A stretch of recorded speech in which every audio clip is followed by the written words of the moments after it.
I used to think my scars were nothing more than strange, ugly marks life had carved into me, two pale streaks twisting across my forearms like burned ribbons. I never remembered how I got them. No one ever had answers. So I learned to hide them, to pretend they didn't matter. But everything changed the moment a billionaire grabbed my arm at a charity gala. His fingers tightened around my wrist.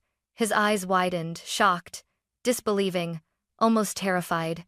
"Those scars," he whispered, breath trembling. "I've been looking for you for 29 years. The entire room fell away. The music drowned out. My heart stopped. I didn't even know this man's name. But he looked at me like he had just found someone he'd been grieving for decades. Then he leaned closer and said the words that shattered my entire world. "It's time you know the truth." People assume the biggest moments in life come with warning signs, some kind of whisper in the air, a sense that the ground beneath your feet is shifting. My life never worked that way. Nothing about me ever came with warnings. Most days began the same. The shrill buzz of my discount alarm clock at 5:45 a.m., the faint rattle of the old pipes in my building, and the cold Chicago air sneaking through the cracked window frame, no matter how many towels I stuffed along the edges. My apartment wasn't much, just a studio with peeling paint and a view of the alley, but it was what I could afford on an event assistant's salary. I'd pull myself out of bed, make instant coffee, and stare at my reflection in the bathroom mirror. Not at my face, at my arms. Two pale, jagged scars running from my wrists toward my elbows like faded lightning bolts. They'd been there for as long as I could remember, which isn't saying much because I remembered nothing before age 4. My adoptive mother, Margaret Carter, used to say, "Sweetheart, some stories don't need to be opened again." She said it gently, with that soft voice of hers, the same voice that used to lull me to sleep when I had nightmares. She found me outside a burning building when she was volunteering in Wyoming alone. Terrified, barely breathing. That's how she described it. She claimed no one else was around, no traces of a family, no evidence of who I had been. She told doctors the scars must have come from the fire. They weren't so sure, but everyone eventually agreed the past was too broken to piece together. So we buried it. Still, some nights when the city quieted and the world slowed, I would lie awake tracing those scars with my fingertips. They felt wrong, too deliberate, too symmetrical. Not like random burns, but like something with a story. A story I wasn't allowed to know. Yet every morning I covered them with long sleeves, bracelets, anything to keep people from staring. Questions were dangerous. Questions opened doors. And I wasn't ready for what might be on the other side. My job setting up corporate events, sweeping confetti from floors, fixing last-minute crises, no one thanked me for wasn't glamorous. But it kept me busy. It gave me structure, predictability. I knew where every tablecloth was stored, which chandeliers flickered, which clients would scream at me for mistakes I didn't make. Invisible work suited me. It allowed me to exist quietly, unnoticed, safe. On the day of the Kingsley Foundation Gala, I remember thinking it was just another overtime shift, another night of hauling crates, arranging wine glasses, and pretending not to hear the elite complain about things that cost more than my monthly rent. The event was held at the Kingsley Grand Hall, a place so massive it could swallow 3 of my apartments stacked on top of each other. As usual, I blended into the background. That was the rule. No attention.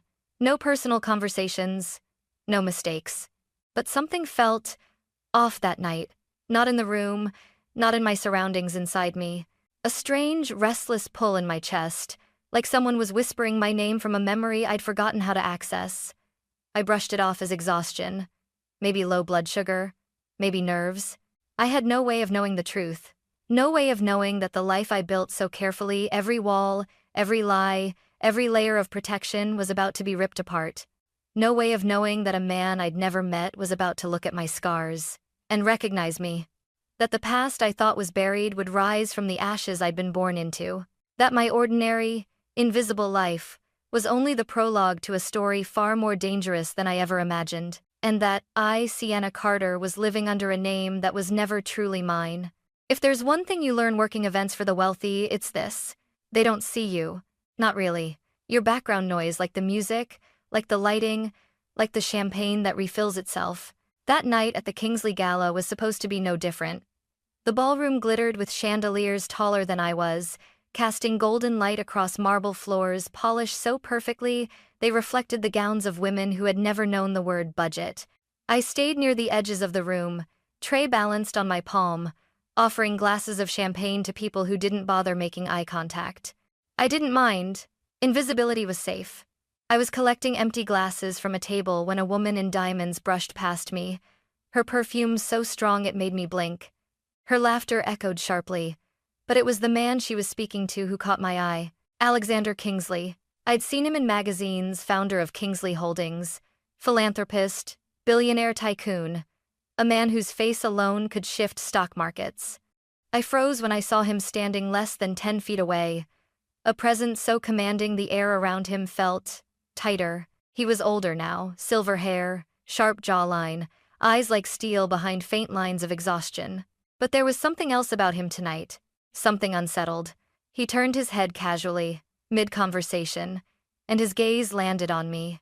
I felt it like a strike to the chest. At first, I assumed he was irritated. Maybe I'd wandered too close. Maybe I was blocking a camera shot. I started to step back, lowering my eyes. But then, his expression changed.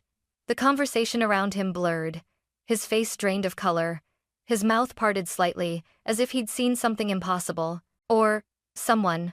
I followed his gaze down to my arms. The tray tilted dangerously in my hand. Damn it. My sleeve had slipped, revealing one of my scars. Before I could pull it back up, he moved. Fast. Too fast for a man his age. He crossed the distance between us in 3 long strides. A few guests gasped as he cut directly through the crowd, ignoring everyone, eyes fixed solely on me. I stepped back instinctively, but he didn't stop. His hand shot out and wrapped around my wrist. I sucked in a breath, part pain, part shock. "Sir, you can't, I'm working," I stammered. But he didn't hear me. His fingers trembled against my skin as he pushed my sleeve up, exposing the full length of the scar. The room around us fell silent, not literally, but in that strange way where everything feels muted except your own heartbeat. He stared. Not like he was curious. Like he was remembering. Like he was grieving. Then, in a voice hoarse and cracking at the edges, he whispered, "Those scars." He swallowed hard. "I've been looking for you for 29 years. My entire body went numb. The tray slipped from my other hand. Thank God it was empty, but it clattered loudly enough that people turned. I ripped my wrist from his grasp. I don't know what you're talking about," I whispered, breath shaking. "Please, you're mistaken." He shook his head furiously. No, I'm not mistaken." His voice was urgent now, frantic. Your arms, your face. God, it can't be coincidence. Not after all this time." People began whispering. Cameras turned. Donna, my manager, looked like she might faint. "I think you should let me go," I said, backing up. But Alexander stepped forward again, desperation in his eyes. "Sienna, isn't it? That's your name?" I froze. "How do you?" His jaw tightened. "It's not your real name." My throat closed. "What?" He glanced around sharply, as though realizing the scene he was causing, then lowered his voice. "Come with me, please. There's something you need to see. Something that belongs to you." My instincts screamed no. Every rule I'd ever learned in this job said to walk away. But something else, a tiny, terrified pull inside my chest, held me in place. A memory too faint to grasp. A voice calling my name from long ago. Before I knew it, Alexander Kingsley had turned and was striding toward a private hallway. And I found myself following him, as if my scars had been waiting for this moment. My entire life. I didn't remember deciding to follow him. One moment I was frozen in the ballroom. The next, I was walking down a dim corridor behind Alexander Kingsley, the most powerful man in the building, maybe in the city. While my heart pounded so violently, it felt like it might split open. The hallway swallowed the music from the gala until it was nothing but a distant hum. Our footsteps echoed in a rhythm that felt too strange, too heavy, too final. "Where are we going?" I asked, forcing the words out. "To the only place where you'll believe me," he said without turning around. His voice was unnervingly calm now, but not cold, more like he was carrying something fragile in his hands and was afraid any wrong move might break it. We reached a set of tall mahogany doors at the end of the hall. Without knocking, without hesitation, he pushed them open. Warm light spilled out, and he stepped inside. I stopped at the threshold. The room smelled like old books and cedar wood. A fire crackled in the stone hearth, casting flickering shadows across walls lined with framed photographs, hundreds of them. A grand piano sat in one corner, untouched but polished. Leather chairs, heavy curtains, everything about the room whispered money, legacy, memory.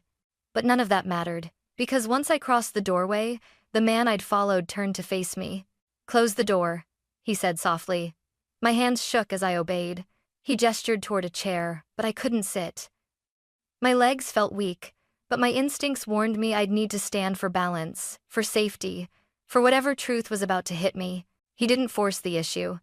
Instead, he walked to a cabinet, unlocked it, and pulled out a thin, worn leather folder.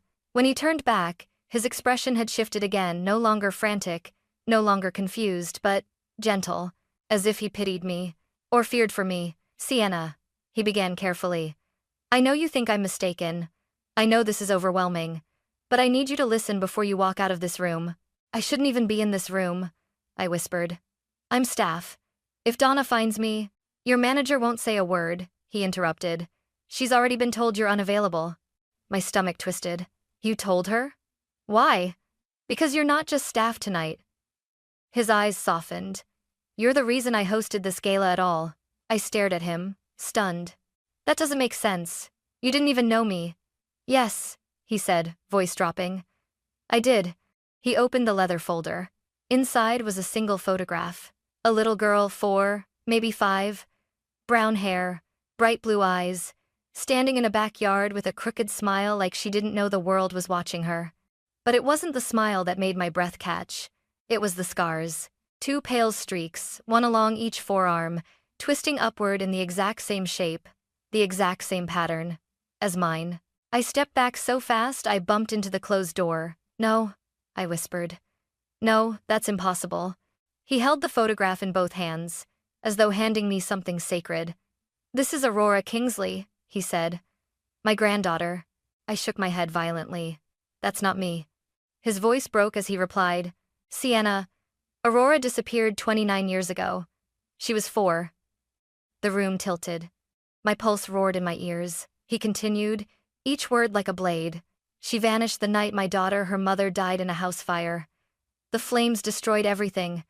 There were no remains of Aurora, no traces. And for 29 years I have searched for her." He looked at me with eyes that had grieved too long. "Until I saw you tonight." I forced myself to breathe, forced my voice out. "That doesn't prove anything."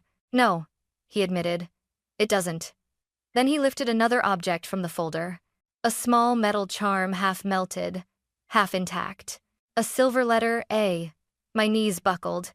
He stepped forward but didn't touch me. He simply held the charm toward me like a question I didn't want to answer. "We found this in the ashes," he said quietly. "It belonged to Aurora's bracelet, one her mother made for her. It was the only thing that survived." The charm gleamed in the firelight like a piece of my past, clawing its way back to life. But the final blow came when he whispered, "I don't want to scare you. I don't want to claim you. I only want to give you the truth you were denied." I swallowed hard. My throat was dry. My palms were sweating. "Why me?" I whispered. "Why would you think I'm her?" He took a slow breath. "Because, Sienna, your scars aren't random. They aren't medical. They aren't accidental." His voice trembled. "They are identical to the ones Aurora had the night she disappeared." Silence swallowed the room whole. And for the first time in my life, I felt the world I built for myself begin to crack open at the seams. I don't remember leaving the Kingsley estate. I don't remember the taxi ride. I don't remember climbing the stairs to my apartment. All I remember is standing in my bathroom, staring at my scars under the harsh fluorescent light scars I thought I'd made peace with. But now they felt like strangers, like pieces of a puzzle I'd never agreed to solve. My reflection looked back at me shaking, pale, spiraling. Aurora Kingsley. The name echoed through my skull like a scream. I grabbed my phone with trembling hands and called the only person who ever mattered. "Mom?" My voice cracked. I need to see you, please." Margaret Carter arrived 20 minutes later, still in her robe, hair tucked into a loose bun, worry etched across her face. She rushed toward me as soon as I opened the door. "Sienna, honey, what happened? You sound terrified." I stepped back. For the first time in my life, I stepped away from her. "Don't call me that," I whispered. She froze.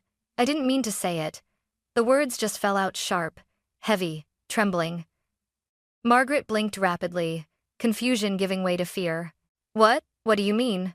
I shut the door and leaned against it, feeling suddenly trapped in my own home. Where did you find me?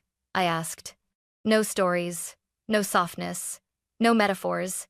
I want the truth. Her breath hitched. Sweetheart, we've talked about this. No. Not the version you told when I was 5 and scared of the dark. Not the version for school projects or doctors. I mean the truth. She opened her mouth, then closed it. Her hands twisted together nervously, the way they always did when she was about to lie. My chest tightened. Mom, did you know who I was? Her face crumpled, and that was all the answer I needed. I felt the world tilt under my feet. Margaret reached for me, but I stepped away again. Just tell me, I demanded. Please. She sank onto the couch with the weight of someone who had been carrying a secret too heavy for one lifetime. When I found you, she began slowly, there was a fire. A terrible fire outside a home in Wyoming. I wasn't inside the building. I was volunteering with the fire response team. They told us no one survived. And then, she looked up at me with tear-filled eyes. I heard crying. My throat tightened painfully. You were lying near the edge of the trees, she continued. Clothes burned, skin blistered, barely conscious. There was no one else around. No adults, no family. Just you. She wiped her face with shaking hands. The police said you were abandoned during the chaos. That someone left you and ran. That's what I believed. I felt sick. Because Alexander's words were still ringing in my ears. She disappeared in a fire. What else did you find? I whispered. There was something else, wasn't there? Margaret hesitated. Mom. She broke. She reached into her purse with trembling fingers and pulled out a tiny plastic bag protected all these years. Inside was a half-melted silver charm. The shape warped but unmistakable. A single letter, A. My breath shattered. I kept it, Margaret whispered. I didn't know what it meant, but I couldn't bring myself to throw it away. I grabbed the bag with numb fingers. When were you going to tell me? She sobbed. When you asked, she whispered. I promised myself I would never lie if you demanded the truth. But you never pushed. You seemed happy. I didn't want to drag you into a past that might hurt you. My voice rose, unexpectedly sharp. You didn't want to lose me. Her silence stabbed me deeper than any confession. I felt my knees tremble. Did you ever think, I said quietly, that somewhere out there, someone might have been looking for me? Margaret covered her mouth, breaking into uncontrollable tears. Every day, she choked. I was terrified that someone would come take you away. I'm not proud of that. I'm not proud of being selfish. But I loved you so much I convinced myself you were meant to be mine. My anger dissolved into something softer, sadder, more complicated. She wasn't a villain. She wasn't a thief. She was a woman who found a burning, broken child and held on too tightly. Because she never thought she deserved a miracle. I sat beside her, both of us crying for different reasons. Finally, I whispered. There was a note, wasn't there? She nodded slowly. Only half of one, she said. Burned along the edge. Hard to read. But the words that survived. She swallowed hard. They frightened me. What did it say? Her voice dropped to a tremble. If she survives, don't let him find her. I don't need. The room went silent. My blood ran cold. My real father. Someone dangerous enough that my dying mother tried to hide me from him. And suddenly, everything Alexander said didn't feel impossible anymore. It felt terrifyingly real. I didn't sleep that night. How could I? The half-burned words from the note kept echoing through my skull like a warning siren. If she survives, don't let him find her. Him. Not them. Not anyone. One man. Singular, specific, dangerous. And that man was my biological father. By the time morning crept through my window, I had only one thought left in my mind. I needed answers. And the only person who had them was the billionaire who claimed he'd been searching for me for 29 years. When I arrived at the Kingsley estate again, this time through the front gate instead of the staff entrance, the guards didn't question me. They recognized me instantly. That terrified me more than anything. Alexander was waiting in the study, standing near the fire, hands clasped so tightly his knuckles were white. When he turned and saw me, his shoulders fell with a mixture of relief and heartbreak. You came, he whispered. I need the truth, I said. All of it. No more pieces, no more hints. Tell me who he is. Alexander closed his eyes for a long moment. Then he spoke the words that changed the way I thought about my entire existence. Your father's name is Elias Kingsley. The name meant nothing to me. But the way he said it, heavy, ashamed, almost poisonous, made my stomach twist. He's my son, Alexander continued quietly. Aurora's father. Your father. And it my sinky. I steadied my breath. What happened to him? Alexander didn't answer. Not immediately. Instead, he walked to the wall of photographs and pulled down a frame. He handed it to me. A family portrait. A younger Alexander. A beautiful woman with soft eyes, my mother, Emily. And beside her, a man with a smile that didn't reach his eyes, Elias. His hand rested on the shoulder of a little girl, me, smiling up at the camera as if nothing dark lived in the world. I stared at the photograph, searching for any trace of memory. Nothing came. Only a nervous prickle at the back of my neck. He looks normal, I whispered. That was the problem, Alexander replied. He looked normal, acted normal, until he didn't. I lowered the picture, dread pooling in my chest. Tell me. Alexander swallowed hard. Your father loved control. He needed it the way other people need air. When Emily, your mother, became pregnant, he became obsessive, possessive. He didn't want anyone touching you, holding you, looking at you. Not even her. My heart dropped. He said the world didn't deserve you, that you belonged only to him. I tried to intervene, but Emily begged me not to escalate things. She said she could handle him. He shook his head bitterly. She was wrong. I gripped the back of a chair to steady myself. Did he hurt her? Alexander's jaw tightened. Not at first. But after you were born, something in him snapped. He didn't want Emily going anywhere alone. He demanded she quit her career. He isolated her. And when she talked about leaving him, Alexander's voice cracked. He threatened to take you away. If we... Cold washed over me, but Emily refused. She planned to divorce him quietly. She was going to take you and come stay with me until things settled. I felt tears push at my eyes. She was trying to protect me. All she ever did was protect you, Alexander said softly. He turned toward the fire, staring into the flames as though replaying something he wished he could erase. The night of the fire, Emily called me, whispering, panicked. She said Elias found the divorce papers, that he was furious, that he wasn't going to let her steal his daughter. His hands shook as he continued. And then I heard him shouting in the background. A crash. And she said, "Dad, please," before the line went dead. My breath caught painfully in my throat. You think he set the fire?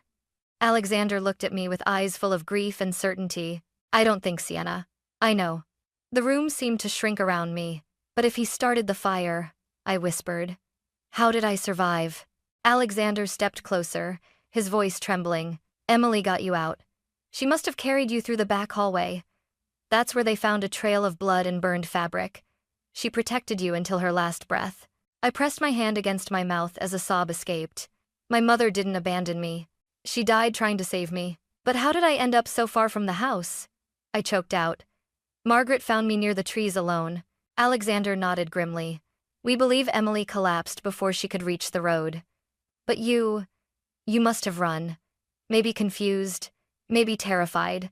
Children sometimes wander in shock. Search teams found nothing before the flames swallowed the house. By the time rescue expanded the perimeter, you were gone. Tears blurred my vision. And Elias? What happened to him?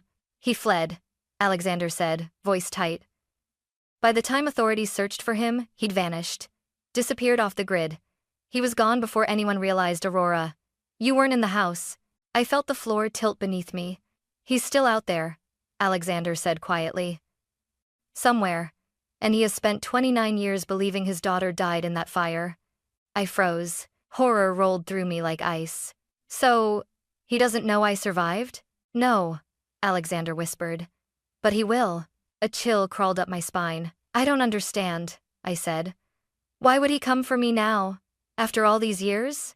Alexander's expression hardened into something cold, protective, terrified. Because men like Elias don't stop obsessing. Not ever. And once he realizes Aurora is alive? He paused. He will come for you, Sienna. My blood ran cold. In that moment, the truth settled heavy in my bones. My scars didn't just mark a tragedy. They marked me as the daughter of a dangerous man, as the girl my mother died to protect, as the secret someone wanted buried in ashes. And now that secret was rising again, with me at the center of it. I told myself I only needed closure. One conversation. One visit to the place where my life began and ended 29 years ago. But when Alexander's car turned off the main road and followed a dirt path through the Wyoming woods, every instinct inside me screamed that closure was a lie. Nothing about this place felt closed. The land was quiet, almost too still, like the air itself was holding its breath. All that remained of the old Kingsley house was a blackened foundation surrounded by overgrown weeds. Burned beams jutted out like broken ribs. The smell of smoke should have disappeared decades ago, but I swore I could still smell it. "This is where your mother died," Alexander said softly beside me. "Where everything ended." I stepped toward the ruins slowly, my heart thudding so hard it rattled my ribs. As soon as my foot hit the cracked concrete, something inside me shifted. A flash, Emily's screams, Elias shouting in the hallway, my small hands burning as I pulled on her arm. Her whisper, "Tell thee Wajid, run, baby, run." The memory hit me so violently I doubled over, gripping my knees. "Sienna?" Alexander rushed toward me. "I remember," I breathed. "Just flashes, but I remember her." He placed a trembling hand on my shoulder. "She loved you more than anything." Before I could answer, a twig snapped behind us. Both of us whipped around. A man stepped out from behind the tree line. Tall, lean, gray streaking his hair, a long coat hanging from his shoulders, his eyes sharp, icy, and disturbingly familiar. I didn't need anyone to tell me who he was. My father, Elias Kingsley. He didn't look shocked to see us. He looked satisfied. "Aurora," he whispered, a smile spreading across his face. "My little girl." Every cell in my body recoiled. Alexander stepped in front of me instantly. "Elias, stay where you are." Elias chuckled. "Oh, father, always trying to control what isn't yours." His eyes drifted to me again, hungry, possessive, reverent in a way that made my stomach twist. "You grew up beautifully," he said. "Just as I knew you would." My voice cracked. How did you find us?" He tilted his head slightly. "I never stopped looking. Not for a single day. I knew the moment Aurora was alive, the world would eventually reveal her to me." Alexander's voice was steel. "She is not yours." Elias's smile sharpened. "She's not yours either." He took one slow step forward. I grabbed Alexander's arm. "Don't let him come near me." Elias's eyes softened in a way that made my skin crawl. "My darling, you don't need protection from me. I saved you." "Saved me?" I spat. "You tried to kill us both." His expression twisted not into rage, but into pity. "Oh, Aurora, you were too young to understand. Your mother was taking you away from me. She was destroying our family. I had to stop her." I physically felt the blood drain from my face. "You set the fire," I whispered. He didn't deny it. He didn't even blink. "I created a barrier," he said calmly. "A moment of purification. We were supposed to walk out together. But Emily ran. She always ran. And I survived," I said, voice trembling. The smile vanished from his face. "Yes," he said, almost disappointed. "You survived, and they stole you from me." "They?" Alexander barked. "You mean the people who found her abandoned in the woods because her mother died saving her from you?" Elias's face darkened in an instant. "I never abandoned her," he hissed. "She ran, and they hid her.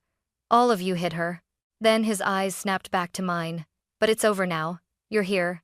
It's time to come home." He took another step toward me. "Don't move," Alexander shouted. Elias ignored him. "I know you're scared," he said gently. "But you'll understand once you're away from all the people who poisoned you against me." "That's enough," Alexander growled. "You're not taking her." Elias's voice hardened. "She's my blood. And Emily was my daughter." Alexander shot back, fists clenched. "You stole her life.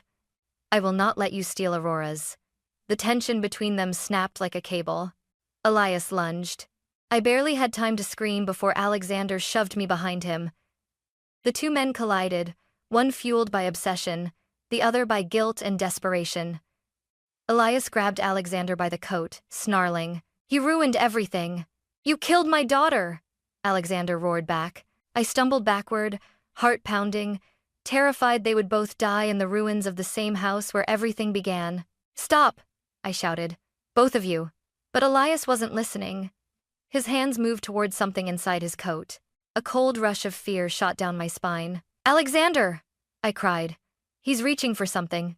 Before Elias could pull it free, police lights flickered through the trees. "Elias Kingsley!"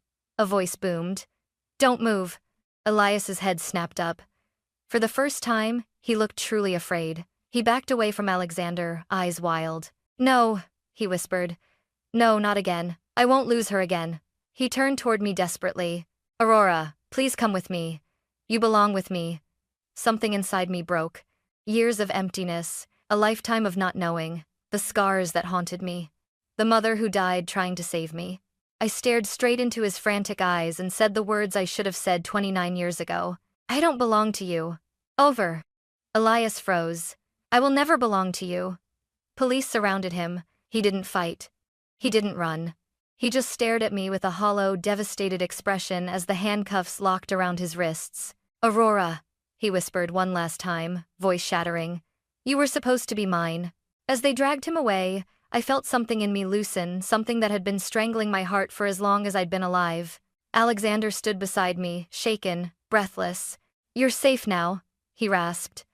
"I swear to you, you're safe." But safety didn't feel like freedom. Not yet. Not after everything that had been torn open. The days after Elias's arrest felt unreal, like I was living inside someone else's memories instead of my own life. Every morning I woke up expecting to return to work, to slip into anonymity, to hide my scars and drink cheap coffee in my cramped apartment. But anonymity was gone. Aurora Kingsley was no longer a secret, and I didn't know how to exist as her. Alexander insisted I stay at the Kingsley estate for safety. Reporters swarmed the gates. Lawyers called. Detectives called. Family members I'd never met sent messages dripping with curiosity, confusion, and worst of all, expectation. Expectation that I would step into a life I had never lived. Expectation that I would magically fit into a legacy built long before I took my first breath. The first time I walked into the Kingsley boardroom invited, not as staff but as blood, every conversation stopped. Executives whispered behind polished glass walls. A woman in a sleek navy suit openly stared at my arms, her expression a mix of fascination and suspicion. Alexander squeezed my shoulder. "Ignore them, they'll adjust." But I wasn't sure I would.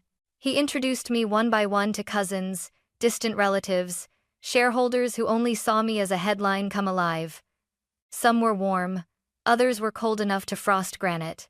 One cousin leaned close and murmured, "So, now that you're back, what happens to the inheritance?" I stepped away before I said something I'd regret. Later, in Alexander's private office, I finally asked the question pressing on my chest. "Why does everyone care? They don't know me," he sighed, rubbing the bridge of his nose. "Because they know what you are, even if you don't yet.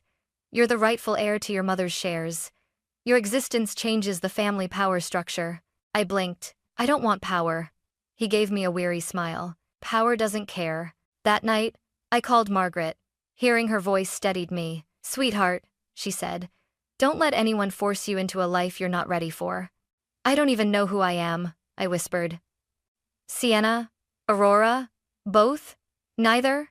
There was a long pause before she answered. "Then maybe you get to choose." Her words echoed in my mind for days. I visited the Foundation archives, reading everything I could about my mother, her charity work, her speeches, her fierce compassion. I learned who she was long before she became the ghost that haunted my dreams. Every file I opened felt like reclaiming a piece of myself. And slowly, very slowly, I began to rebuild. I enrolled in a trauma support program recommended by the detectives. I met with a therapist who taught me that memory doesn't define identity, choice does. I took morning walks on the estate grounds, breathing air that felt both foreign and strangely familiar. And I kept reminding myself, I wasn't required to be the girl the Kingsleys imagined. Or the child Elias tried to possess. Or even the orphan Margaret rescued. I could be all of them. On a quiet evening, just a few weeks after the arrest, Alexander joined me on the balcony overlooking the lake. For a long time, neither of us spoke. Then he said softly, "I hope you know you don't owe this family anything." "I know," I replied. "But I owe myself the truth." He nodded, tears reflecting in the fading sunset. You remind me so much of Emily, he whispered. For the first time, I didn't flinch when he said it. For the first time, I didn't feel like an imposter in a stranger's name. I was beginning to understand something. Identity isn't about what you inherit. It's about what you decide to carry forward. A month after Elias was arrested, I returned to Wyoming alone. Not to the ruins, not to the fear, but to the cemetery where my mother, Emily Kingsley, was buried under a simple white headstone, marked only with her name and the year she died. No photograph, no biography, just a date and a life cut short. I brought white lilies, the same flowers from a photo Alexander showed me, where she held me in her arms before everything burned. I knelt beside her grave, fingers brushing the cold stone, and for the first time in years, I didn't hide my scars. I remember you now, I whispered. Not everything, not clearly, but enough. A breeze swept through the trees, soft and warm, almost like a hand on my shoulder. I'm sorry I couldn't save you, I said. I tried, I know that now. My voice cracked, but the ache in my chest wasn't the same hollow pain I'd carried my whole life. It was something fuller, heavier, real. I survived, I whispered. You made sure of that. And I promise I'll live a life worthy of what you protected. I set the lilies down and stood, looking out at the horizon. The Wyoming sky stretched endlessly above me, wide and blue, just like the eyes I saw in that photograph. For the first time, I felt connected to it, to her, to the child I once was, to the woman I was becoming. As I traced the scars on my arms, the lines didn't feel jagged anymore. They didn't feel like wounds or reminders of terror. They felt like directions, a map, a path carved not by pain alone, but by survival, by love. Because those scars had carried me through fire, through lies, through fear, and somehow led me back to the truth of who I was. Not just Sienna Carter, not just Aurora Kingsley, but someone stronger than both. As I walked away from my mother's grave, sunlight caught the silver charm around my neck, the melted letter A, the only piece of my past that survived the flames. And for the first time, I knew exactly what it meant. I was home.